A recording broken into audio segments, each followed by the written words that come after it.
Bideo honetan zerbitz brakiterapiaren teknika erakusten dizuegu. Erresonantzia magnetikoaren irudi bidez gidatuta egina. Bilboko Basurtoko Unibertsitate Ospitaleko prozeduraren arabera. Kaso klinikoa 39 urteko emakume batena da.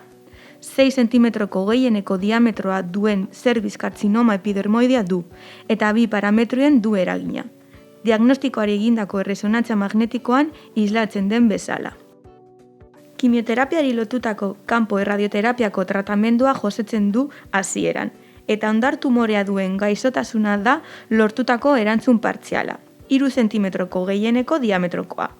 Kanpo erradioterapia amaitzean egindako erresonantzia magnetikoan. Anestesia errakideopean egiten da prozesua, kateter epidurala txertatuta.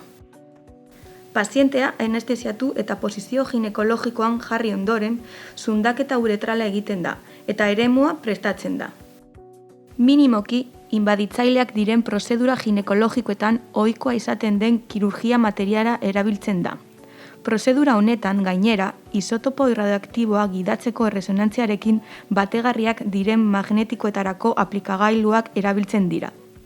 Hainbat aplikagailu mota daude merkatuan. Hortaz, kasu honetan, biena motako aplikagailua aukeratzen dugu.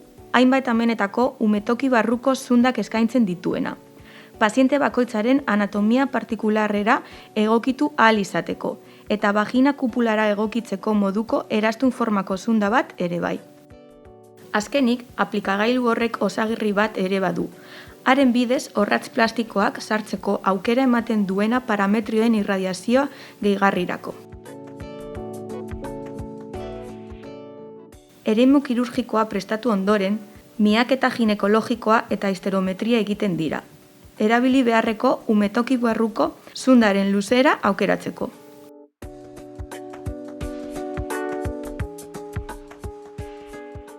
Umetoki barruko zunda sartzen da. Jarraian, erastun itxurako zundaren gainean, irradiazio parametriala egiteko orratzen kokapen hoberena erabikitzen da.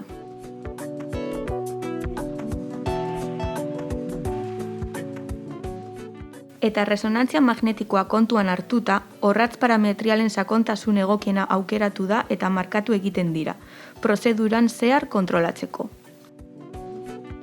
Zunda erastuneran jartzen da, orratz parametrialak sartzeko gailuarekin, eta umetoki barruko zundaren gainean finkatzen da.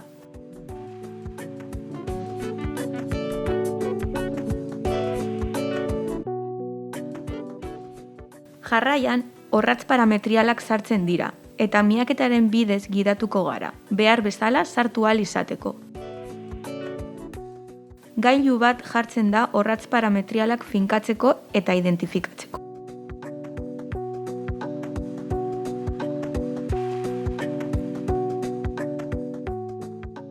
Ezarritako orratzen obturadoreak kendu eta inplantaren geometria optimoa egiaztatzen da.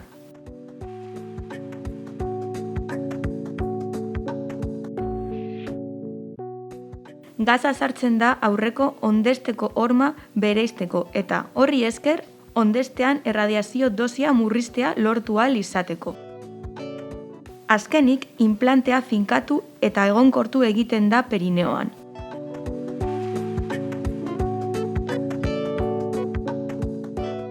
Maskurian kontrastea sartzen da. Eta pazientea erradiologi zerbitzura eramaten da. Planifikatzeko erresonantzia magnetikoa egiten da banda abdominalarekin eta T2 paraxial, parasagital eta parakoronal sekuentziak lortzen dira. Ebaki sagitala eta ebaki axiala ikus daitezke sartutako brakiterapia aplikagailuarekin. Erresonantzia magnetikoko irudiak inportatzen dira brakiterapiako tratamenduen planifikagailuan. Planifikagailuan identifikatutako tumoro belumen guztiak mugatzen dira, baita horien inguruan dauden organo osasuntsuak ere.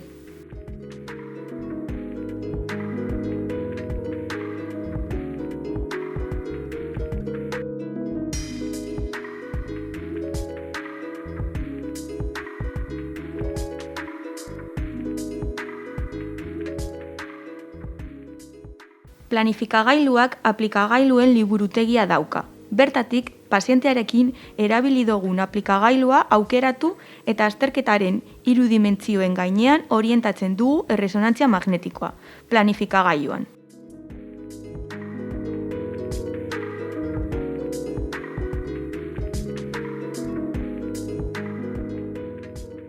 Pazientearen barruan sartu ditugun orratz parametrialen ibilbideak ere definitzen dira.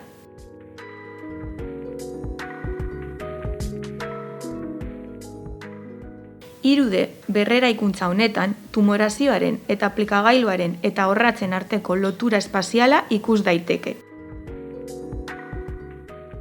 Tumorea eta erabilitako aplikagailua definitu ondoren, planifikagailuaren softwarea erabiltzen da iturri erradioaktiboaren posizioak eta geldialdi denborak lortzeko. Horri esker, erradiazioaren banaketa optimoa lortuko dugu. Tumorean dosi maximo bat eman eta dosia ahalik eta gehien zainduta organo osasuntsuetan. Softwareak eskainitako plangintza berrikusten da. Eta aldaketak egiten dira eskuz, erradiazioaren banaketa optimizatzeko. Dosien ahalen eta banaketa onena lortu ondoren, sortzen den plana ezartzen da tasa altuko tratamendu unitatea kontrolatzen duen kontsolan. Erradiokirofanoaren barruan, tratamendu unitateare konektatzen zaizkio erradiazio kanalak. Eta aldi berean, kanal horiek brakiterapia aplikagailuetara konektatzen dira.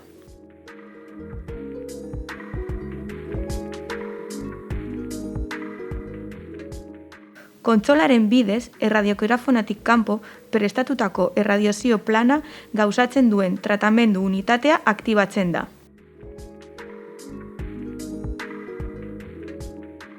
Irradiazioa egin bitartean, zirkuito itxiko kamerak kontrolatzen dute pazientea.